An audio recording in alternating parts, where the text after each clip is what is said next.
Hey guys, Damien, welcome back to another video. Today we're going to be reacting to, I don't know, I'm still finding another video. But look, we have hit 7 subscribers yesterday. But 2 people unsubscribed, so we're at 5 right now. Thank you so much, guys. Alright guys, we're finding a video that I want to watch. So it's, let me see, 10 times the WWE got bloodier than UFC. I know WWE is all fake. I'm sorry if I spoiled it for you. 10 bloodiest matches in WWE history. Blood in WWE is about as rare as, well, a Brock Lesnar match. Whereas nowadays, blood is mostly outlawed in the company. The company used to employ blood heavily in matches to enhance storytelling. Here are 10 of the bloodiest matches in WWE history. Bret Hart vs. Stone Cold, WrestleMania 13. Arguably the greatest match in WWE history, the submission match between Stone Cold and Bret Hart is a perfect example of how blood can enhance a story. In this classic bout, Hart whipped Stone Cold into a steel guardrail, causing Austin to bleed. Then the Hitman put the rattlesnake in the sharpshooter, and things really went up a notch. The image of a bloody Austin screaming in pain is the image of the Attitude Era, and the amount of blood contributed to that. Ric Flair vs. Triple H, Taboo Tuesday 2005. The former mentor and student faced off in a steel cage, and it seemed like the game took a few pointers from Ric Flair on how to bleed. Ric Flair has a history in pro wrestling as being one of the most frequent bleeders, and this match was no different. Triple H sent Flair crashing into the steel cage, causing the Nature Boy to bleed. Not to be outdone, though, Triple H would bleed later from the exact same steel. Hulk Hogan vs. Vince McMahon, WrestleMania 19. At the time of this match, Vince McMahon was 57 years old, and Hulk Hogan was 49. Most people their age enjoy playing with their grandchildren, not getting bloody in front of a sold-out stadium. A match billed as 20 years in the making, Hogan and McMahon pulled out all the stops. Steel pipes, ladders, and chairs were all used in this match, which only ended after the leg drop of doom. Only in pro wrestling does a leg drop do more harm than chair shots. TLC match, Armageddon 2006. You know, the one where Joey Mercury got the cheapest, quickest, and most painful nose job ever? The blood in this match stems from exactly one hit, but it was just so insane that it earns its spot here. After Eminem set up a ladder for a superplex, the Hardy Boys reversed the tables and teeter-tottered a ladder smack into Joey Mercury's face. The blow destroyed his orbital bone and nose, leaving behind a pool of blood at ringside before being escorted from the match. Shawn Michaels vs. The Undertaker, Bad Blood 1997. The first Hell in a Cell match in WWE history had to be violent in order to cement just how brutal this match can be. Leave it to Shawn Michaels and The Undertaker to accomplish this goal. The match was bloodless until the action spilled outside the cell. From there, The Undertaker slingshotted HBK into the cell. After hitting the steel, Michaels bled like a pig, and the Phenom beat him up and down the entire cell. DX vs. the McMahons in Big Show. Unforgiven 2006. The final battle in the McMahon's DX feud. This match at Unforgiven 2006 had to be appropriately bloody in order to put a cap on this rivalry. To satisfy that condition, every competitor in this match ended up coated in their own opponent's blood. Shane McMahon's white shirt turned red. Big Show's backside was filled with blood. It looked like the most homoerotic horror film ever. Brock Lesnar vs. The Undertaker, No Mercy 2002. Wrestling bookers should take a look at Brock Lesnar's 2002 run to see how you book a monster. He beat The Rock for the WWE Championship, he made Hulk Hogan pass out in a bear hug, and here's the coup de grace. No Mercy 2002 featured a Hell in a Cell match with The Beast and the Dead Man, and it didn't disappoint. First Lesnar got color, then Paul Heyman somehow started bleeding, and finally Undertaker got coated in blood from being hit with steel stairs. 3 men bleeding, what more do you want?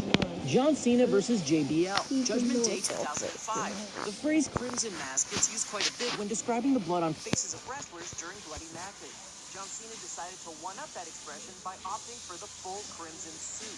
In an I Quit match versus JBL, Cena received a chair shot that split him wide open, and the blood started pouring like red rain. Not to be outdone, Cena put JBL through a television screen. The match established wasn't just a franchise, but a coffee too. The Undertaker vs. Mr. McMahon, Survivor Series 2003. How many matches can you recall where it only took one punch to make an opponent bleed? Only this one. In a Buried Alive match at Survivor Series, Undertaker battered his longtime boss from pillar to post for about 10 minutes. The very first punch from Undertaker cut open Mr. McMahon, and although Undertaker lost the match, McMahon walked away with a gash in his skull, and Taker returned as the Dead Man. So, who really lost here? Eddie Guerrero vs. JBL, Judgment Day 2004. You know a match is damn bloody when it causes a pay-per-view to be rated TVMA. In his second pay-per-view WWE title defense, Guerrero went to absolute war with JBL. The match was going well enough until JBL blasted Guerrero with a vile chair shot. Guerrero bladed himself wrongly, and the result was him pumping blood like a faucet. The champion went into shock after the match, and it goes to show the dedication Eddie Guerrero had to the wrestling business. And that's it for our list. Did we miss any bloody classics? Let us know in the comment section, and don't forget to like this video, share it, and subscribe to the... Let's finish it with this, guys, and wrap it up. This is Karate Kid music.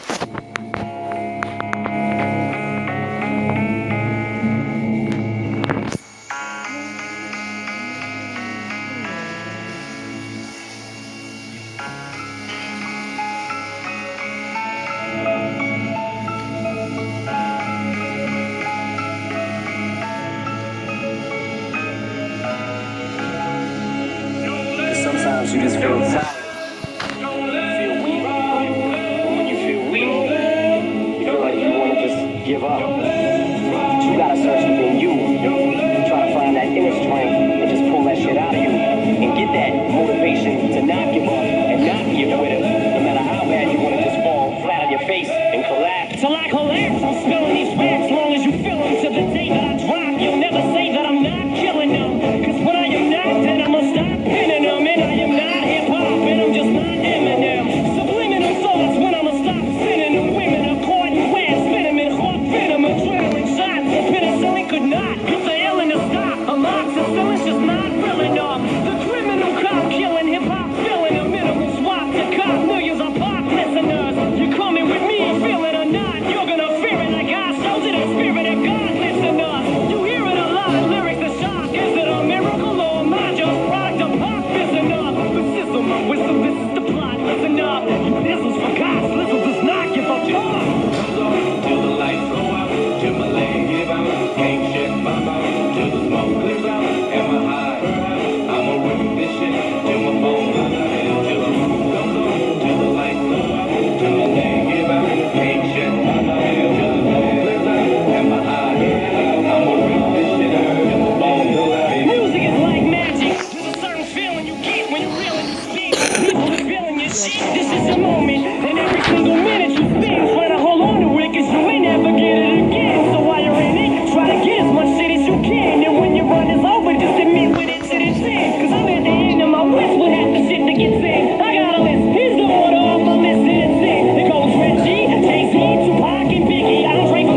Okay, that'll be it for the video. See you guys next time. Bye!